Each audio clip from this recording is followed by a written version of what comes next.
नमस्कार दोस्तों, स्वागत है आपका आज के मुख्य समाचार में, जिसमें सबसे पहली और बड़ी खबर में आपको बताएंगे कि सीमा पर स्थिति नियंत्रण में, किसी भी दुस्साहस को विफल करने के लिए जवान अलर्ट। जम्मू कश्मीर में एडीजी बीएसएफ का बयान। दूसरी खबर में जिक्र होगा कि आतंकी संगठनों पर एनआईए का एक्शन। जम्मू कश्मीर और पंजाब के 15 ठिकानों पर ताबड़तोड़ रेड। दूसरी खबर में जिक्र होगा लद्दाख का। लद्दाख पहुंचे जनरल उपेंद्र द्विवेदी, ऑपरेशनल स्थिति का लिया जायजा और जवानों का बढ़ाया हौसला।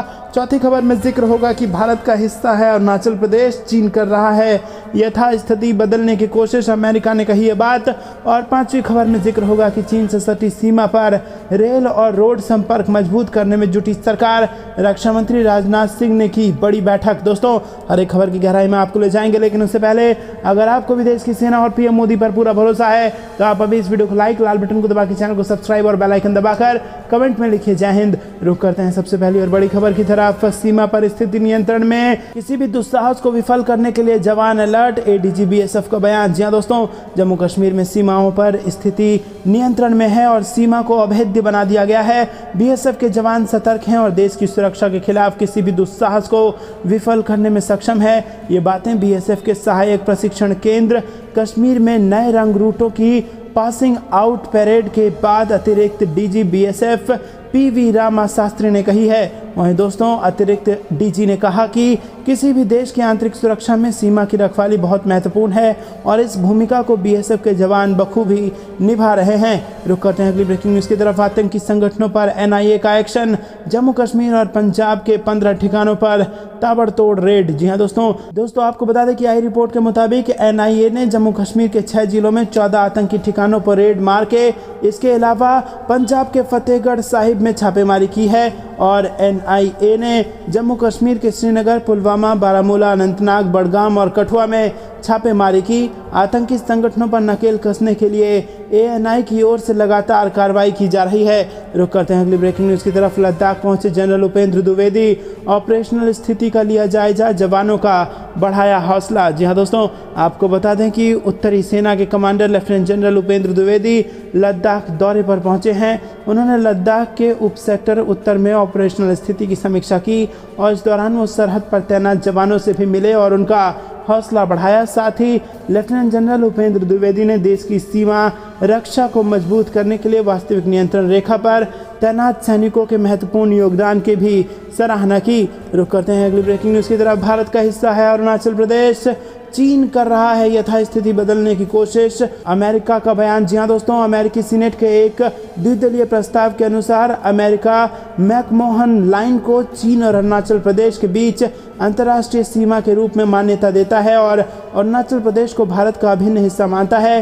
सीनेटर जेफ मार्कले के साथ सीनेट में प्रस्ताव पेश करने वाले सीनेटर बिल हैगर्टी ने कहा कि ऐसे समय में जब चीन मुक्त एवं खुले हिंद प्रशांत क्षेत्र के लिए लगातार गंभीर खतरा उत्पन्न कर रहा है, अमेरिका के लिए ये महत्वपूर्ण है कि वो इस क्षेत्र में अपने रणनीतिक भागीदारों, खासकर भारत के साथ कंधे से कंधा मिलाकर खड़ा रहे। रुक करते हैं अगली ब्रेकिंग न्यूज़ की तरफ। चीन से सटी सीमा पर रेल और रोड संपर्क मजबूत करने में जुटी सरकार। रक्षा मंत्री राजनाथ सिंह ने की है इसको लेकर बड़ी बैठक। जी हां दोस्तों, रक्षा मंत्री राजनाथ सिंह ने मंगलवार को सीमावर्ती प्रदेशों में मुख्यमंत्रियों और केंद्र सरकार के आला अधिकारियों के साथ एक महत्वपूर्ण बैठक हुई और करीब 1.5 घंटे तक चली इस बैठक में चीन से सटी उत्तरी सीमा पर सुविधाओं को लेकर मुख्य रूप से चर्चा हुई। इस बैठक में अरुणाचल प्रदेश के सीएम पेमा खांडू, उत्तराखंड के सीएम पुष्कर सिंह धामी, केंद्रीय परिवहन मंत्री नितिन गडकरी, ऊर्जा मंत्री आरके सिंह, रेल मंत्री अश्विन वैष्णव और लद्दाख के उपराज्यपाल बीडी मिश्रा के अलावा थल और वायु सेना के प्रमुख और सीडीएस अनिल चौहान ने हिस्सा लिया।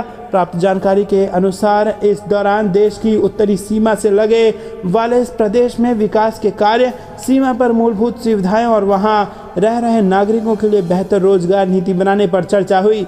रुक करते हैं अगली ब्रेकिंग न्यूज़ की तरफ। बारामूला में लश्कर-ए-तैयबा का आतंकी मददगार गिरफ्तार।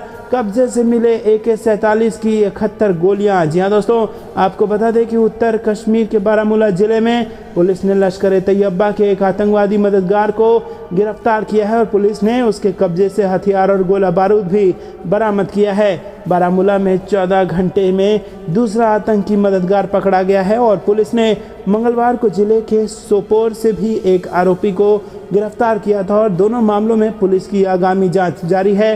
पुलिस अधिकारी ने बताया कि जिला बारामूला के सिंहपुर पट्टन में नाके के दौरान सुरक्षा बलों ने फेरन पहने एक व्यक्ति को देखा। दोस्तों रुक करते हैं अगली ब्रेकिंग न्यूज की तरफ। लोकसभा चुनाव का बिगुल फूंक गए योगी व गडकरी, जीत के लिए कार्यकर्ताओं को दिया राम राज्य का मंत्र। जी हां दोस्तों, लोकसभा चुनाव को लेकर भाजपा ने संगठनात्मक रूप से पदाधिकारियों और कार्यकर्ताओं की जिम्मेदारी तय करने का सिलसिला तो साल की शुरुआत से ही शुरू कर दिया था, लेकिन इसे लेकर जनता के बीच सीधे तौर पर जाने की शुरुआत अभी बाकी थी।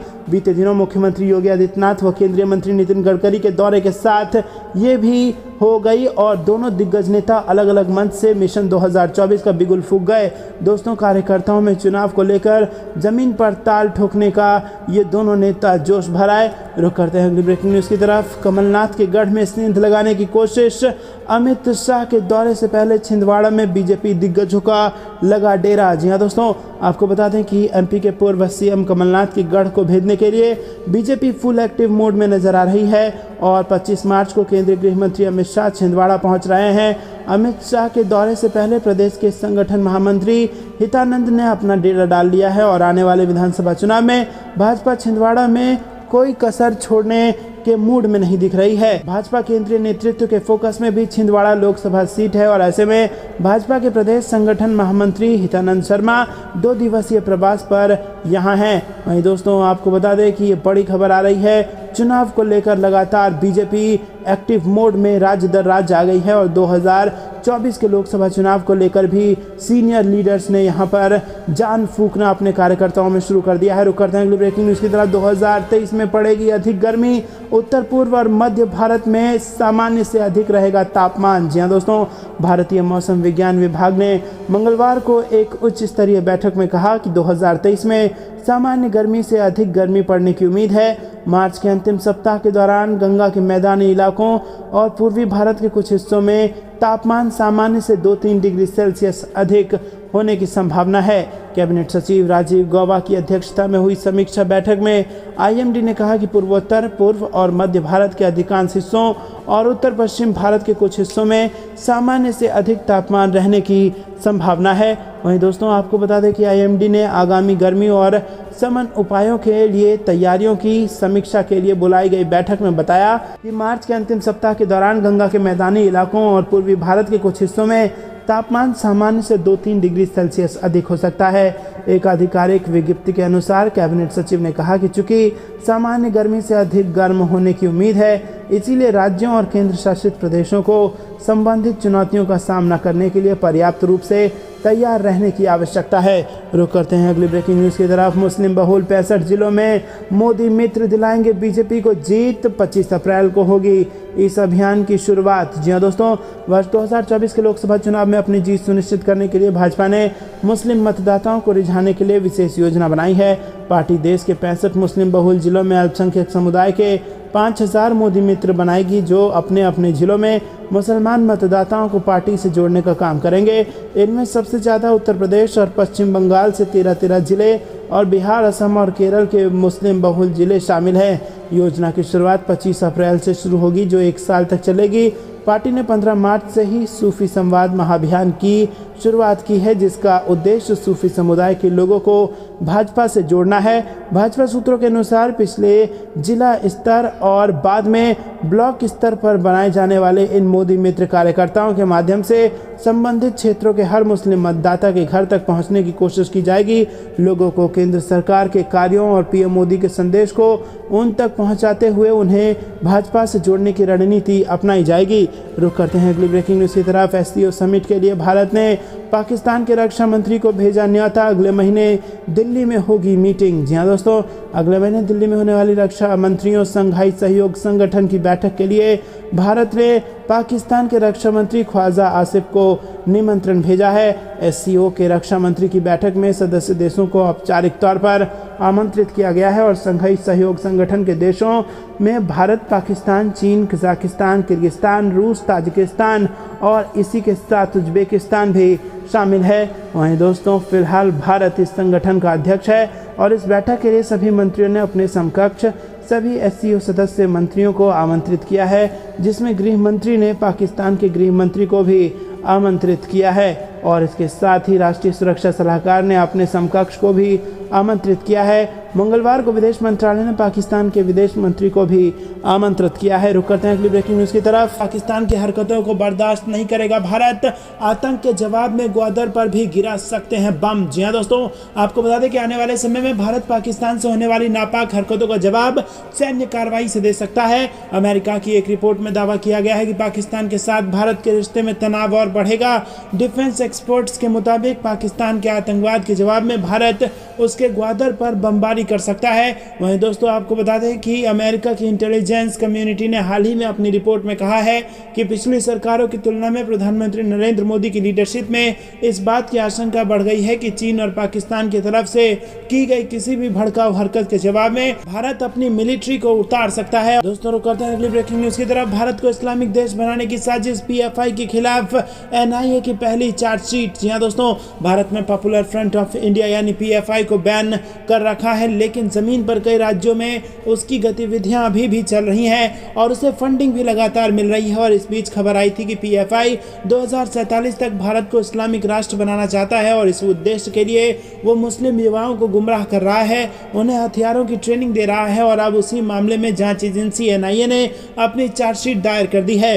PFI के ही 2 सदस्यों को इस मामले में आरोपी बनाया गया है। बताया जा रहा है कि पिछले साल सितंबर में PFI ने एक बड़ी साजिश रची थी और उस साजिश के तहत अलग अलग समुदाय के बीच नफरत पैदा करने की कोशिश थी और इसके साथ मुस्लिम युवाओं का माइंड ब्रेन वॉश किया जा रहा था, उन्हें हथियार में ट्रेनिंग दी जा रही थी। ये सब कर 2047 तक इस्लामिक राष्ट्र बनाने की तैयारी थी और इस मामले में जांच एजेंसी ने मोहम्मद आसिफ और सादिफ सरफ को आरोपी बनाया है। रुक करते हैं अगली ब्रेकिंग न्यूज की तरफ। लाठी डंडे, आंसू गैस और पत्थरबाजी, इमरान खान की गिरफ्तारी से पहले लाहौर की सड़कों पर बवाल। जी हाँ दोस्तों, पाकिस्तान की राजनीति में इस समय पूर्व प्रधानमंत्री इमरान खान की मुश्किलें बढ़ती जा रही हैं। उन्हें गिरफ्तार करने के लिए पुलिस उनके निवास पर पहुंच गई है, लेकिन समर्थकों ने भारी भीड़ जुटाकर बवाल काटना शुरू कर दिया है। समर्थकों ने लाठी डंडों के जरिए पुलिस को पीछे धकेलने की कोशिश की है और वहीं पुलिस ने भी आंसू गैस के गोले दाग दिए हैं। जानकारी के लिए बता दें कि इमरान खान पर एक महिला जज को धमकाने और तोशाखाना मामले में अदालत के समक्ष पेश नहीं होने को लेकर 2 गैर जमानती वारंट जारी किए गए हैं और इसी वजह से उन पर गिरफ्तारी की तलवार लंबे समय से लटक रही है। रुक करते हैं अगली ब्रेकिंग न्यूज की तरफ। IMF ने हमें बंधक बनाया, हमसे करवा रही है गुलामी, छलका पाकिस्तान का दर्द। जी हाँ दोस्तों, आपको बता दें कि अंतर्राष्ट्रीय मुद्रा कोष यानी कि IMF की कठिन शर्तों से परेशान पाकिस्तान का कहना है कि IMF ने उसे बंधक बना लिया है और उसे गुलाम समझ रहा है। पाकिस्तान की सत्ताधारी गठबंधन में शामिल PMLN की वरिष्ठ उपाध्यक्ष मरियम नवाज ने कहा कि IMF ने पाकिस्तान को बंधक बना लिया है और IMF पाकिस्तान से अपने उपनिवेश की तरह बर्ताव कर रहा है। मरियम का कहना है कि पाकिस्तान की स्थिति ऐसी हो गई है कि वो चाहकर भी IMF के चंगुल से बाहर नहीं निकल सकता है। सोमवार को लाहौर के मॉडल टाउन में सोशल मीडिया कार्यकर्ताओं और युवाओं को संबोधित करते हुए मरियम ने कहा कि IMF हम पर भरोसा करने के लिए तैयार नहीं है। पाकिस्तान IMF का बंधक बन गया है और वो देश के साथ एक उपनिवेश की तरह पेश कर रहा है और यहाँ तक कि अगर हम इसके चंगुल से बाहर आने की कोशिश भी करते हैं तो हम IMF के चंगुल से बाहर नहीं निकल सकते। रुक करते हैं अगली ब्रेकिंग न्यूज की तरफ। PM मोदी की सुरक्षा में चूक का मामला, पंजाब के 9 अफसरों पर गिरी गाज। जी हाँ दोस्तों, आपको बता दें कि पिछले साल प्रधानमंत्री नरेंद्र मोदी के पंजाब दौरे के दौरान सुरक्षा में बड़ी चूक हुई थी। उस मामले में अब 9 पुलिस अफसरों पर गाज गिरी है। विस्तृत जांच के बाद ये फैसला लिया गया है। असल में पिछले साल जब PM मोदी पंजाब चुनाव के दौरान प्रचार के लिए गए थे, तब किसानों ने उनके काफिले को बीच सड़क पर रोक दिया था। उसे PM की सुरक्षा में बड़ी चूक माना गया था और 20 मिनट के करीब प्रधानमंत्री का काफिला फंसा रहा था। तब की चन्नी सरकार ने दावा किया था कि ऐन वक्त पर PM का रूट बदल दिया गया था। वहीं BJP ने कांग्रेस पर ही गंभीर आरोप लगा दिए थे और अब उसी मामले में 9 पुलिस अधिकारियों पर गाज गिरी है। बताया जा रहा है कि उस समय के chief secretary Anirudh Tiwari, Punjab DGP S Chattopadhyay, SSP Harmandeep Singh तब के डिप्टी आईजी सुरजीत सिंह को दोषी पाया गया है। रुक करते हैं अगली ब्रेकिंग न्यूज की तरफ। बढ़ती गर्मी के बाद मौसम पर आई गुड न्यूज। अगले 3 दिन में दिल्ली से बिहार तक बारिश का अलर्ट। जी हाँ दोस्तों, राजस्थान, बिहार, गुजरात और महाराष्ट्र समेत देश के कई राज्य सूरज की तपिश से बेहाल हैं। 15 मार्च से पहले ही गर्मी तेवर दिखा रही है और बढ़ते तापमान और गर्मी के बीच मौसम को लेकर अच्छी खबर आई है।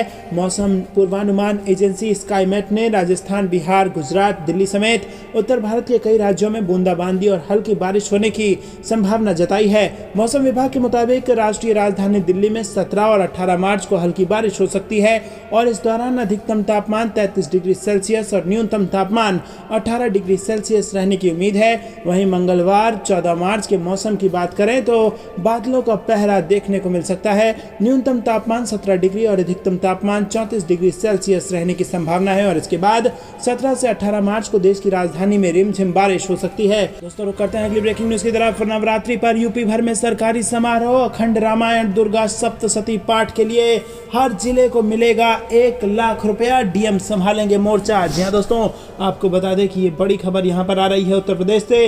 योगी सरकार 22 मार्च से शुरू होने वाले चैत्र नवरात्रि पर शक्तिपीठों और मंदिरों में विशेष आयोजन करेगी और पूरे प्रदेश के सभी मंदिरों में अखंड रामायण और दुर्गा सप्तशती का पाठ किया जाएगा। वहीं दोस्तों आपको बता दें कि सांस्कृतिक कार्यक्रम भी आयोजित किए जाएंगे और इसके लिए सभी जिलों के जिलाधिकारियों और मंडलों के कमिश्नरों को निर्देश जारी कर दिए गए हैं। रुक करते हैं अगली ब्रेकिंग न्यूज की तरफ। बड़ी खुशखबरी, सीनियर सिटीजन्स को रेल किराए में मिलेगी छूट। संसद में हुआ बड़ा खुलासा। जी हाँ दोस्तों, आपको बता दें कि ट्रेन के सफर करने वाले सीनियर सिटीजन्स के लिए बड़ी खुशखबरी है। रेलवे की ओर से सीनियर सिटीजन्स को मिलने वाली छूट पर खास अपडेट सामने आया है। ट्रेन टिकट पर वरिष्ठ नागरिकों को मिलने वाली छूट को एक बार फिर से बहाल किया जा सकता है। रेलवे की तरफ से 60 साल या उससे ज़्यादा आयु के पुरुषों और 58 साल या इससे ज़्यादा आयु की महिलाओं को ट्रेन टिकट में भारी छूट का फायदा मिलता था, जिसको फिर से शुरू किया जा सकता है। इंडियन रेलवे की संसदीय समिति ने सरकार से आग्रह किया है कि रेलवे की तरफ से छूट को बहाल किया जाए। भारतीय जनता पार्टी के सांसद राधा मोहन सिंह की अध्यक्षता वाली रेल मंत्रालय संबंधी संसद की स्थायी समिति ने ट्रेन में यात्रा के दौरान वरिष्ठ नागरिकों को दी जाने वाली छूट को बहाल करने पर रेल मिनिस्ट्री से सहानुभूतिपूर्वक विचार करने का आग्रह किया है। दोस्तों रुक करते हैं अगली ब्रेकिंग न्यूज की तरफ। सरकार लाई बड़ा नियम, अब बंद हो जाएंगे ये 10 डिजिट वाले नंबर और इन पर लटकी तलवार। जी हाँ दोस्तों, आपको बता दें कि आज के दौर में हर किसी के पास मोबाइल है और मोबाइल में इस्तेमाल करने के लिए सिम कार्ड भी है। प्रत्येक सिम कार्ड का अपना अलग नंबर होता है और भारत में नंबर 10 अंकों का होता है। हालांकि अब 10 अंकों के नंबर से कुछ नंबर बंद होने वाले हैं और कुछ लोगों को इसके लिए दिक्कतों का सामना करना पड़ेगा। सरकार इन नंबरों को बंद करने जा रही है। रुक करते हैं अगली ब्रेकिंग न्यूज की तरफ। जम्मू कश्मीर भारत का हिस्सा, ये संविधान से चलेगा, किसी की मर्जी से नहीं। जम्मू कश्मीर एलजी मनोज सिन्हा का बयान। जी हाँ दोस्तों, जम्मू कश्मीर के उपराज्यपाल मनोज सिन्हा ने नेशनल कॉन्फ्रेंस पीडीपी और कांग्रेस पर परोक्ष रूप से हमला करते हुए कहा कि कुछ राजनेता 5 अगस्त 2019 के बाद खोई हुई जमीन को फिर से हासिल करने के लिए जनता को गुमराह करने की कोशिश कर रहे हैं। उन्होंने नौकरी के इच्छुक लोगों से सावधान रहने को कहा और आश्वासन दिया कि उनके प्रशासन में भ्रष्टाचार के लिए जीरो टॉलरेंस है और केंद्र शासित प्रदेश में बेईमान लोगों के लिए कोई जगह नहीं है। रुक करते हैं अगली ब्रेकिंग न्यूज की तरफ। चीन को बड़ी टक्कर देने की तैयारी। यूएस, यूके, ऑस्ट्रेलिया में परमाणु पनडुब्बी को लेकर हुई अहम डील। जी हाँ दोस्तों, आपको बता दें कि चीन को कड़ी टक्कर देने के लिए ऑस्ट्रेलिया, अमेरिका और ब्रिटेन के बीच ऐतिहासिक डील हुई है और इस डील को लेकर पिछले काफी समय से दुनिया भर में चर्चा थी और इस डील को हिंद प्रशांत महासागर में चीन के खिलाफ बड़ी रणनीति के तौर पर देखा जा रहा है। अमेरिका के राष्ट्रपति जो बाइडेन ने ऑस्ट्रेलिया के प्रधानमंत्री एंथनी अल्बनीज और यूनाइटेड किंगडम के प्रधानमंत्री ऋषि सुनक के साथ सोमवार को इसकी घोषणा की है कि ऑस्ट्रेलिया अपने बेड़े को आधुनिक बनाने के लिए अमेरिका से परमाणु शक्ति से चलने वाली हमलावर पनडुब्बियों की खरीद करेगा।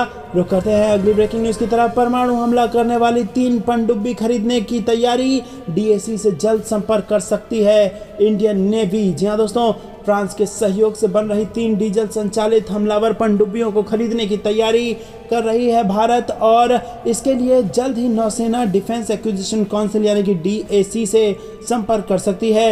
इंडिपेंडेंट संचालित इन पनडुब्बियों का निर्माण Mazagon dock ship building limited में होना है। जानकारी के मुताबिक भारतीय नौसेना की खास जरूरतों के आधार पर 3 AIP पनडुब्बियों के निर्माण का ठेका MDL को दिया जाएगा। रुक करते हैं अगली ब्रेकिंग न्यूज की तरफ। दिल्ली में आमने सामने होंगे पुतिन और पूरा पश्चिम।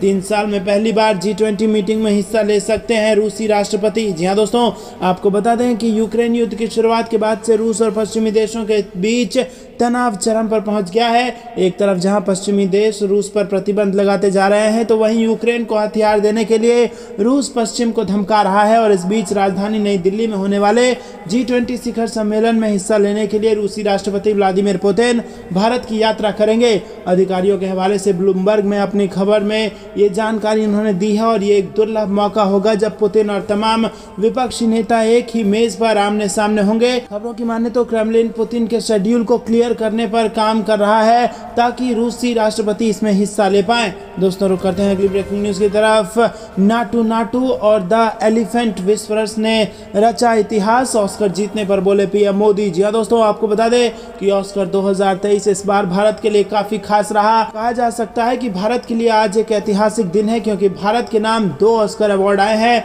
RRR और द एलिफेंट विस्परर्स दोनों ने 95वें वार्षिक अकादमी पुरस्कार जीते हैं। और वहीं आपको बता दें कि प्रधानमंत्री मोदी समेत कई लोगों ने इसे लेकर फिल्म से जुड़ी टीमों को बधाई दी है। साल 2022 में रिलीज हुई फिल्म RRR लगातार कामयाबी हासिल कर रही है और फिल्म के गाने नाटू को भी लोगों ने काफी पसंद किया है। गोल्डन ग्लोब अवार्ड्स 2023 में SS राजामौली की फिल्म RRR के नाटू को गोल्डन ग्लोब अवार्ड्स में बेस्ट ओरिजिनल सॉन्ग से सम्मानित किया जा चुका है। और अब ये सॉन्ग ऑस्कर भी जीत चुका है। और साथ ही गुनीत मोंगा की द एलिफेंट विस्परर्स ने बेस्ट डॉक्यूमेंट्री शॉर्ट फिल्म की कैटेगरी में ऑस्कर जीता है। और फिल्म की कहानी एक परिवार के इर्द गिर्द घूमती है। और इन अवार्ड्स को जीतने के बाद भारत में जश्न का माहौल है। वहीं दोस्तों, आपको बता दें कि प्रधानमंत्री मोदी ने भी गोल्डन ग्लोबल अवार्ड मिलने पर बधाई दी और उन्होंने ट्वीट करके कहा कि नाटू की लोकप्रियता वैश्विक है। ये एक ऐसा गाना होगा जिसे आने वाले सालों तक याद रखा जाएगा।